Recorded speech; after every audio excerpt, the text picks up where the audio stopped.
Hello friends, આપણે YouTube channel game changing સાયકોલોજીમાં આપ સૌનું હાર્દિક સ્વાગત છે.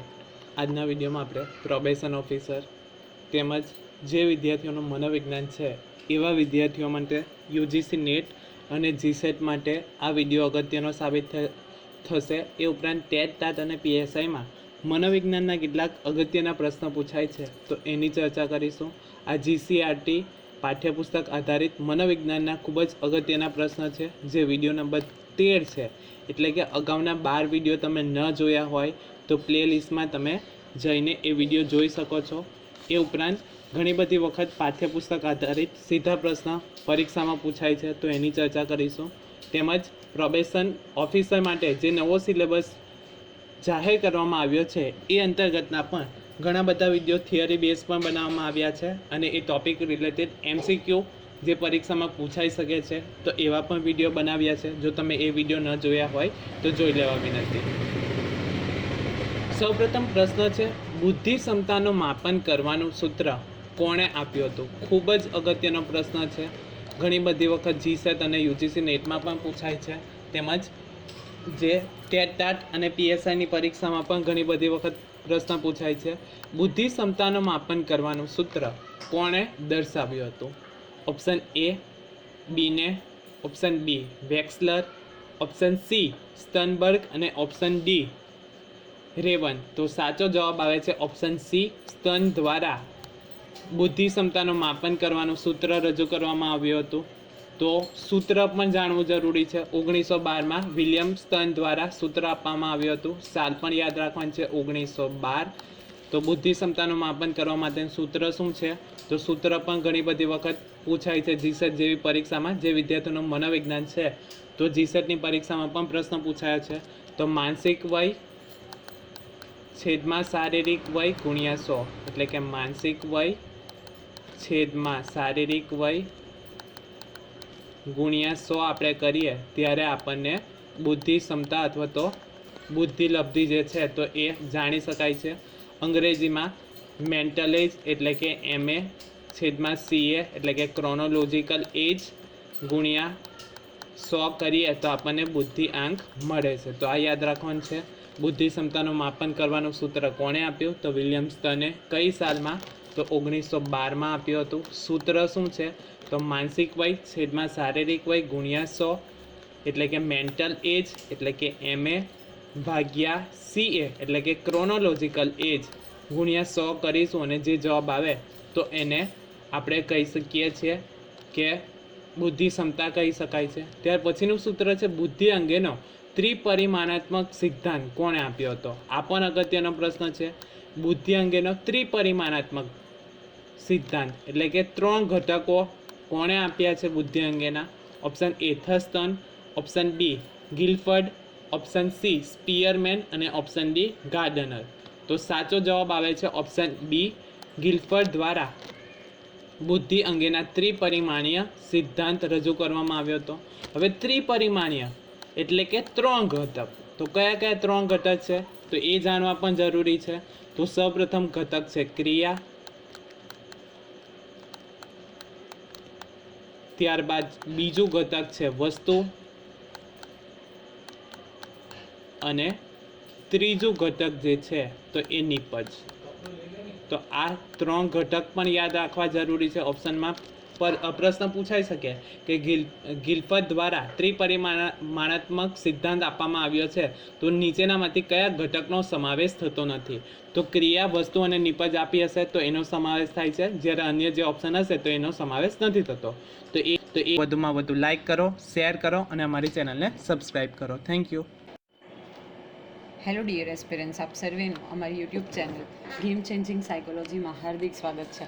આજના વિડીયોમાં આપણે પ્રોબેશન ઓફિસર, ચીફ ઓફિસર તેમજ અન્ય કેટલીક સરકારી પરીક્ષાઓ માટે સમાજશાસ્ત્ર એટલે કે સોશિયોલોજી સબ્જેક્ટ અગત્યનો છે, અને સાથે સાથે જે વિદ્યાર્થીઓ બેચલર ઇન સોશિયોલોજી અને માસ્ટર ઇન સોશિયોલોજી સાથે સંકળાયેલા છે તો એમને માટે પણ આ વિડીયોઝ ખૂબ અગત્યના છે. અને એ અંતર્ગત આપણે સામાજિક સંસ્થાઓ અને એમાં વસ્તી વૈવિધ્ય વિશે વાત કરી રહ્યા છે. તો જો તમે અગાઉના વિડીયોઝ જોયા ન હોય તો પ્લેલિસ્ટમાં જઈને એ વિડીયોઝ ચેક કરી લેજો. અગાઉના વિડીયોમાં આપણે વસ્તી એટલે શું, સાથે સાથે ભારત દેશ અને ગુજરાત રાજ્યના પરિપ્રેક્ષ્યમાં કયા કયા ધર્મ પર તે કેટલી ટકાવારીની લોકો જે વસે છે એ વિશેની આપણે ડિટેલમાં ડિસ્કશન કર્યું હતું, પ્લસ જાતીય પ્રમાણ વિશે ડિટેલમાં ચર્ચા કરી હતી. હવે આજના વિડીયોમાં આપણે સાંસ્કૃતિક વૈવિધ્ય એટલે શું અને એને કયા પરિબળો અસર કરે છે તો એ વિશેની ડિટેલમાં ચર્ચા કરીશું. તો વિશ્વમાં સમન્વય અને સાતત્યનું ઉત્તમ ઉદાહરણ એટલે કે ભારતીય સંસ્કૃતિ. જો આપણે વિશ્વની દરેક સંસ્કૃતિની કમ્પેરિઝન કરીએ તો એ બધા પૈકી જો કોઈ સમન્વય અને યુનિકનેસનું બેસ્ટ એક્ઝામ્પલ હોય તો એ છે ઇન્ડિયન કલ્ચર એટલે કે ભારતીય સંસ્કૃતિ. ઐતિહાસિક દ્રષ્ટિએ જોઈએ તો મોહેનજોદારો અને હડપ્પાની સંસ્કૃતિથી શરૂ થઈને પ્રવર્તમાન સમય સુધી ભારતીય સમાજ સાંસ્કૃતિક વૈવિધ્યથી સભર રહ્યો છે. હવે આપણે મોહેનજોદારોથી વાત કરીએ અથવા તો હડપ્પિયન સંસ્કૃતિની વાત કરીએ તો ત્યારથી શરૂ કરી અને આજની જે પ્રવર્તમાન સંસ્કૃતિ છે એટલે કે ભારતીય સમાજની સંસ્કૃતિ છે તો એમાં વિવિધતા આપણે જોઈ શકીએ છીએ. વેદકાલીન, ઉત્તર વેદકાલીન, મધ્યયુગ, બ્રિટિશ હકુમત અને સ્વતંત્રતાના પ્રત્યેક તબક્કે વિવિધ પ્રકારની સાંસ્કૃતિક ગતિવિધિઓથી દેશ ધમધમતો રહ્યો છે. હવે આપણે વેદકાલીન સમયની વાતો કરીએ તો એમાં 4 વેદ જે છે અગત્યના છે: ઋગ્વેદ, સામવેદ, યજુર્વેદ અને અથર્વવેદ. જેમાં ઋગ્વેદને સૌથી જૂનો વેદ તરીકે ઓળખીએ છીએ અને જે અથર્વવેદ છે એ સૌથી નવો ગણાતો વેદ છે. પછી ઉત્તર વેદકાલીન સંસ્કૃતિ એટલે કે વેદો પછીનો સમય, પછી મધ્યયુગ અને બ્રિટિશ હકુમત એટલે કે જ્યારે બ્રિટિશર્સ ઇન્ડિયામાં આવે છે, અંગ્રેજો પોતાનું આધિપત્ય જમાવે છે તે, અને સાથે સાથે 15 ઓગસ્ટ 1947ના રોજ જે આપણને સ્વતંત્રતા મળે છે. તો દરેક તબક્કાની આપણે વાત કરીએ તો એ સાંસ્કૃતિક અલગ જે વસ્તુઓ છે એનાથી દેશ હંમેશા યુનિક રહ્યો છે, દેશ ધમધમતો રહ્યો છે. વિવિધ તબક્કાના શાસકોના શોખ, વેપાર અને વહીવટ માટે સ્થળાંતરિત થઈને આવેલા વિવિધ સમુદાયોની જીવનશૈલીને લીધે ભારતમાં પરંપરાથી આધુનિક સમય સુધી ભાતીગળ સંસ્કૃતિ હંમેશા અંકુરિત થઈ છે.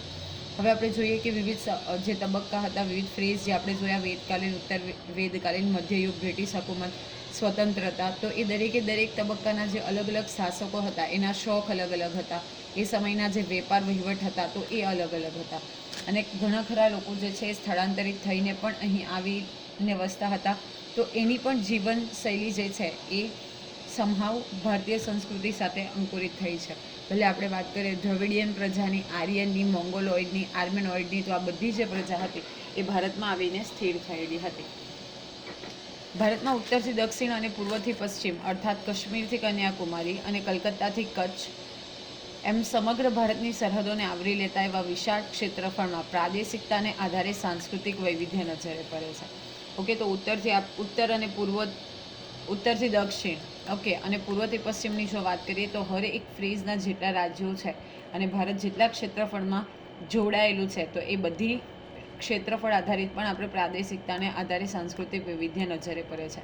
ઓકે, અલગ એરિયામાં અલગ જે સંસ્કૃતિ છે એ આપણે જોઈ શકીએ છીએ. પ્રદેશ અનુસારની સંસ્કૃતિ પોતાની આગવી ભાત પડે છે, સાથે અન્ય સંસ્કૃતિમાં સહભાગીદાર થવા પણ પ્રયત્ન કરે છે. દરેક જે એરિયા છે, પ્રદેશ છે, તો એની પોતાની આગવી સંસ્કૃતિ છે, જેને કારણે એક પોતાની આગવી ઓળખ છે અને એ સંસ્કૃતિના લોકો બીજી સંસ્કૃતિના લોકો સાથે પણ સહભાગી થાય છે, એટલે કે હળીમળીને રહે છે. આથી સાંસ્કૃતિક ઐક્ય મજબૂત બને છે, એટલે કે સાંસ્કૃતિક એકતા જે છે એ મજબૂત બને છે. ભારતીય સમાજની સાંસ્કૃતિક વિવિધતા દેશ વિદેશમાં જાણીતી છે. હવે આપણે જ્યારે ભારતીય સમાજની વાત કરીએ તો આપણું કલ્ચર છે એ દેશ વિદેશમાં જાણીતું કલ્ચર છે. સમગ્ર ભારતના સાંસ્કૃતિક વૈવિધ્યને ઉત્સવો, ખોરાક, પોશાક, જીવન નિર્વાહની રીતો, ભાષા વગેરે અનેક સ્વરૂપે જોઈ શકાય છે. ઓકે, હવે જો આપણે ભારતીય સાંસ્કૃતિક વૈવિધ્યની વાત કરીએ તો અલગ ઉત્સવો, ખોરાક, પોશાક, જીવન નિર્વાહની રીતો, ભાષા વગેરે અનેક બાબતે આપણે એમાં જે વિવિધતા છે એ જોઈ શકીએ છીએ. તો સૌપ્રથમ આપણે વાત કરીએ ઉત્સવોની, તો સમગ્ર ભારતના રાજ્યો અને કેન્દ્રશાસિત પ્રદેશોમાં પ્રત્યેક પ્રકારના તહેવારો અને ઉત્સવો ખૂબ જ ઉત્સાહથી ઉજવાય છે. દરેક અલગ રાજ્યો અને કેન્દ્રશાસિત પ્રદેશોમાં અલગ પ્રકારના જે તહેવારો છે અને ઉત્સવો છે એ ઉત્સાહપૂર્વક ઉજવાય છે. દિવાળી, હોળી, દશેરા, ઈદ ઉલ ફિત્ર, ક્રિસમસ, નવરોઝ એટલે કે પતેતી, ગુરપર્બ વગેરે ધાર્મિક તહેવારો ઉપરાંત ખેતીની ફસલને વધાવતા ઉત્સવો જેમ કે અસમનો બિહુ, તમિલનાડુનો પોંગલ, કેરાલાનો ઓણમ, ઉત્તર ભારતનો બૈસાખી વગેરેમાં લોકો ઉત્સાહથી સામેલ થાય છે. બુદ્ધ પૂર્ણિમા કે મહાવીર જયંતિની ઉજવણી પણ ઉત્સાહથી કરવામાં આવે છે. તો ખૂબ અગત્યનું છે કે બેઝિકલી જો આપણે વાત કરીએ તો અલગ અલગ તહેવારો જે છે જેમ કે દિવાળી, દશેરા, હોળી, ઈદ ઉલ ફિત્ર, ક્રિસમસ, નવરોઝ, તો આ બધા જ તહેવારોમાં આપણે અલગતા જોઈ શકીએ છીએ. પ્લસ જે ખેતીની ફસલ છે એટલે કે ખેતીના પાક છે જ્યારે રેડી થઈ જાય છે ત્યારે પણ કેટલાક ઉત્સવો ઉજવાય છે, જેમ કે અસમમાં બિહુ ઉજવાય છે, તમિલનાડુમાં પોંગલ ઉજવાય છે, કેરળમાં ઓણમ ઉજવાય છે, ઉત્તર ભારતમાં બૈસાખી ઉજવાય છે. તો આ લોકો જે છે ત્યાંના એ ઉત્સાહથી સામેલ થાય છે. તમને તહેવારો અને કયા રાજ્યમાં સેલિબ્રેશન થાય છે એ પૂછાય છે, ખાસ કરીને જે અસમનું બિહુ અને પોંગલ છે એ વારંવાર પૂછાય છે. નેક્સ્ટ છે ભાષા એટલે કે લેંગ્વેજ. તો ભારતમાં ભાષા તેમજ બોલીમાં તો વૈવિધ્ય છે, ઓકે, એ આપણે સૌ જાણીએ છીએ. આપણે સૌ જાણીએ છીએ કે ભારતમાં 22 ભાષાઓને બંધારણીય દરજ્જો પ્રાપ્ત છે. તો આ સ્ટેટમેન્ટ અગત્યનું છે કે ભારતમાં ટોટલ 22 લેંગ્વેજીસ છે જેને આપણે કોન્સ્ટિટ્યુશનલ એપ્રુવમેન્ટ આપેલું છે, એટલે કે બંધારણીય દરજ્જો આપેલો છે. કઈ કઈ લેંગ્વેજ જે છે એમાં તો અસમી, બંગાળી, બોડો, ડોગરી, ગુજરાતી, હિન્દી, કન્નડ, કશ્મીરી, કોંકણી, મૈથિલી, મલયાલમ, મણિપુરી, મરાઠી, નેપાળી, ઉડિયા, પંજાબી, સંસ્કૃત, સંથાલી, સિંધી, તમિલ, તેલુગુ અને ઉર્દુ, આ 22 જેટલી ભાષાઓ જે છે એને બંધારણીય દરજ્જો મળેલો છે. ઓકે, તો આ બધી જે લેંગ્વેજીસ છે તો અલગ અલગ લેંગ્વેજીસ છે ભારતના અલગ અલગ ખૂણે બોલાતી લેંગ્વેજીસ છે. ભાષા સંસ્કૃતિને ટકાવે છે, સાથે ભાષાકીય વૈવિધ્ય એ ભારતની આગવી ઓળખ છે. હવે આપણે વાત કરીએ તો સંસ્કૃતિને ટકાવી રાખવામાં કોઈક જો પરિબળ અગત્યનો ભાગ ભજવતું હોય તો એ છે ભાષા એટલે કે લેંગ્વેજ. તો ભાષા જે છે એ સંસ્કૃતિને ટકાવી રાખે છે અને સાથે સાથે જે ભાષાકીય વૈવિધ્ય છે એટલે કે ભાષાકીય જે ડિફરન્સ આપણને જોવા મળે છે એ ભારતની આગવી ઓળખ છે. આપણે એક કહેવત જે છે એ જાણીએ છીએ કે 12 ગાવે બોલી બદલાય, એટલે કે અલગ અલગ જગ્યાએ જઈએ તો ત્યાં અલગ અલગ બોલી જે છે એ બોલાતી હોય છે. હવે જોઈએ આપણે પોશાક એટલે કે કયા પ્રકારના એટાયર જે છે, આઉટફિટ છે એ લોકો પહેરે છે. તો ભારતીય પોશાકોમાં વિવિધતા જોવા મળે છે. પોશાકથી પ્રાદેશિક ઓળખ ઊભી થાય છે. દાખલા તરીકે પંજાબનું પંજાબી કે ગુજરાતની ગુજરાતી સાડીની ઢબ પ્રદેશનો પરિચય આપે છે. હવે અલગ અલગ જગ્યા, અલગ અલગ પ્રદેશોમાં જે ત્યાંના કપડાં લોકો દ્વારા પહેરવામાં આવે છે, પોશાક પહેરવામાં આવે છે, એક યુનિક આઈડેન્ટિટી છે. જેમ કે પંજાબના પંજાબી ક્લોથ જોઈને આપણને આઈડિયા આવી જાય છે કે આ વ્યક્તિ જે છે પંજાબ રાજ્યથી બિલોંગ કરે છે. ગુજરાતની જે ગુજરાતી સાડી છે એ પહેરેલી જોઈને આપણને ખબર પડી જાય છે કે આ લોકો જે છે એ ગુજરાત રાજ્યથી બિલોંગ કરે છે. એ રીતે ધર્મ આધારિત પોશાક પણ સાંસ્કૃતિક વૈવિધ્યમાં વધારો કરે છે. દાખલા તરીકે બુરખા, રીદા, પાઘડી વગેરે. અપાર્ટ ફ્રોમ દેટ પ્રાદેશિક રીતે તો આપણે એમાં વિવિધતા જોઈએ જ છે, પરંતુ ધર્મને આધારે પણ આપણે પોશાકની અંદર વિવિધતા જે છે એ જોઈ શકીએ છીએ. નેક્સ્ટ છે ખોરાક.